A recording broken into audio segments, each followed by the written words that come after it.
Hello peeps, do you know, it feels like I've done a full day's work today, can't believe it. Anyway, let's just have a chat here.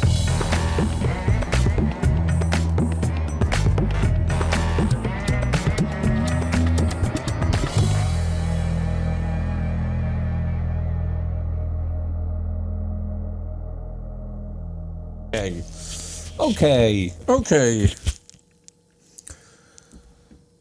Hello. Hello peeps. It's Tuesday night. I am absolutely tired.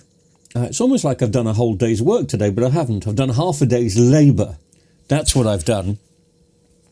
I started a job that I thought in my head, was going to take 30 minutes.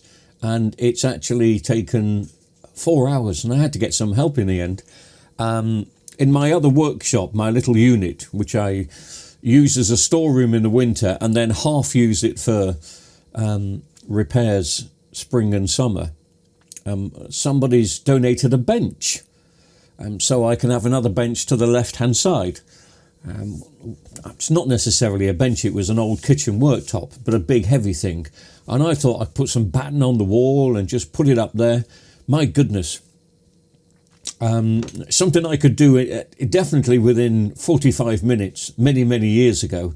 But now, anyway, you'll see it tomorrow, hopefully, because I'll do a couple of videos in there. I can't do any repair videos today. I want to, but I'm absolutely cream crackered. I did want to answer a couple of questions, though. It's always good to answer questions. Did want to answer a couple of questions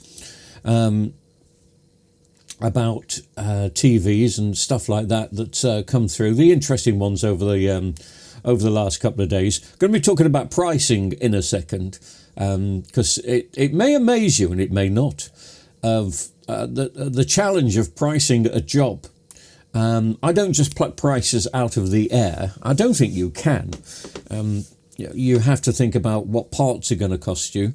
I know EMOS donates some parts to me, but if it's a customer job, then I buy from EMOS. I just go to the website and buy them. If it's a job that I want to test, I ask them if they've got one in to see if my diagnosis is right. But I don't expect EMOS to give me parts and then I charge the customer. That's not fair, and it's not fair on EMOS. But anyway.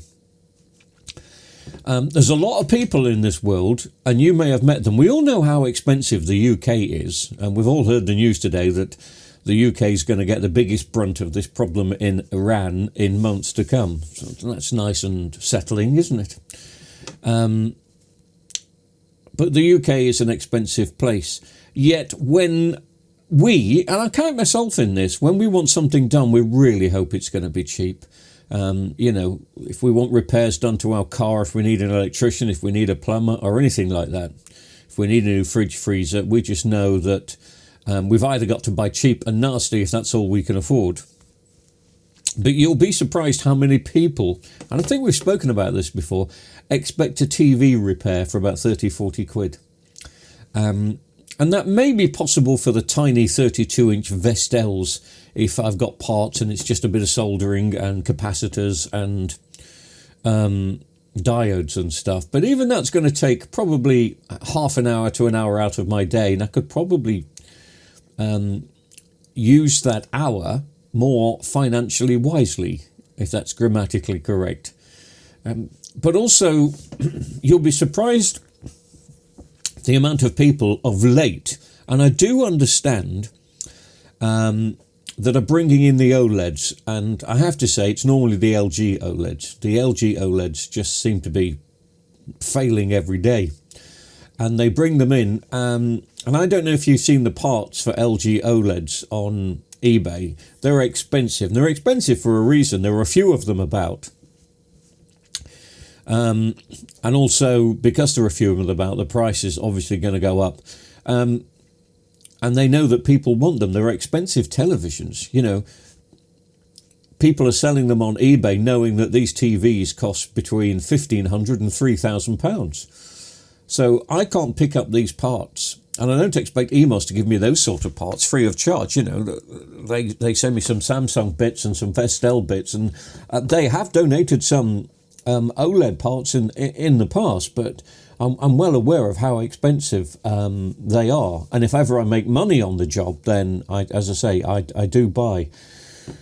But I'm dealing with a customer at the moment that is really miffed. Not with me. They spent, I think it was £2,700 on an LG OLED from 2 years ago, and it has failed. And they've been in contact with LG, and LG will not help them. They bought it from a well-known store in town that we nickname Ruby. Work that one out for yourself. And even though I've explained they've got time on their side, Ruby makes it very difficult for customers. Even within the 6-year limit, this is only 2 years, they make it very difficult because they say, oh, you've got to get an engineer's report. And so then they go looking for an engineer's report and they find out engineers cost anywhere between £35 to £150 just to report a faulty TV. Now, who do you think charges £150 to do a report for a TV? Yep, Rubies. They have decided to cut out people like me and other TV engineers. If you take the TV that you bought from them not so long ago, that still should be under warranty, and if you stamped your feet and demanded your rights, it would be, but that's down to the individual. They are now charging £150 for a report to see what's wrong with this particular TV. I don't know who's doing their reports. I'd love to see one, to see what it says. And that's just another way of saying to the customer, we can't help you. We've sold it to you, and we're not going to help you. And I think that's pretty diabolical. £150 for a report. You know, your TV has failed. So anyway, the customers that I'm dealing with, I think I can get the TV going again. It needs 2 parts. It needs a main board and a T-con that have both failed. I think you probably saw the video. But the screen is still good. But to get those parts at the moment, it's several hundred, well, it's a couple of £100, and I've got to put my rate on top of it. So, you know, it's well out of, some people suddenly think, oh, you know, TV's broken, we'll spend 50, 60 quid and get it working again. This is going to be a lot more than 50, 60 quid. It's probably closer to £300, probably between 250 and 300 for parts and labour. And of course, they're pretty much disgusted with that, and I understand why they're disgusted with it. They're so disgusted, they've been in contact with LG, and LG have just said, well, it's over a year old, we can't do anything. Well, can't we buy a part? Can't we buy the parts from you? And then we'll get this engineer guy to fit it, which was a silly thing to say, because there is a chance that LG sometimes may sell customers parts, but they're selling you brand new parts. So where I'm picking up second-hand parts for £150, if you're buying 2 brand new parts, you're probably looking at £600-700. So unfortunately, we're still finding customers not understanding the or not appreciating the cost of repair.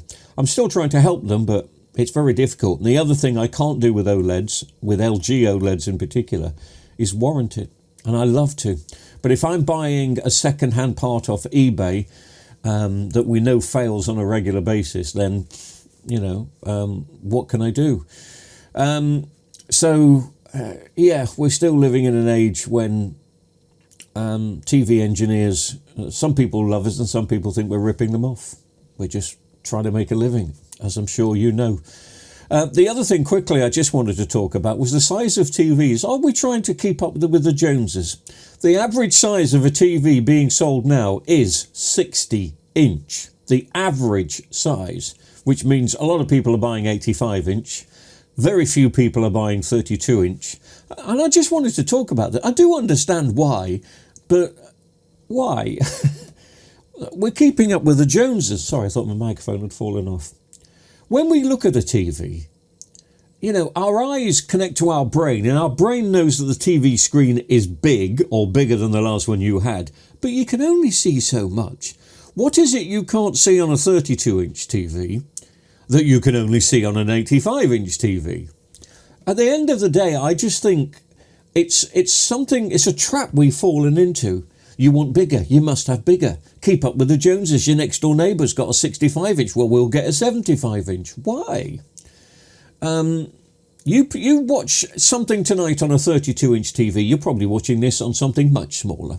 But you watch something on a 32-inch TV, your eyes and brain still lock into it, and after a few seconds, you don't know what size the TV is. You're watching a picture, and it's exactly the same as if you're watching an 85-inch TV.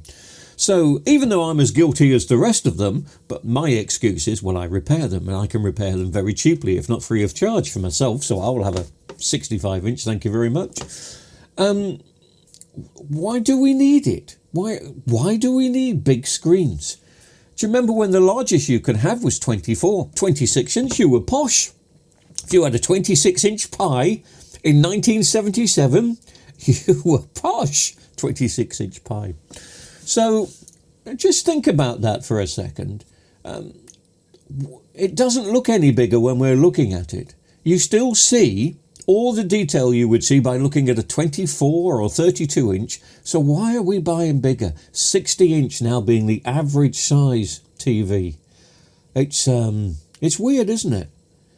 Some people have got an 85-inch downstairs and watch it, and then they jump into bed where they've got a 24-inch, 32-inch, and it's smaller. Your brain tells your eyes that's smaller, but your eyes is only focusing in on one spot. You haven't got 85-inch eyes, So it is a weird thing why it comes to televisions that we want a bigger screen, because you're not really getting any more. You're not seeing any more.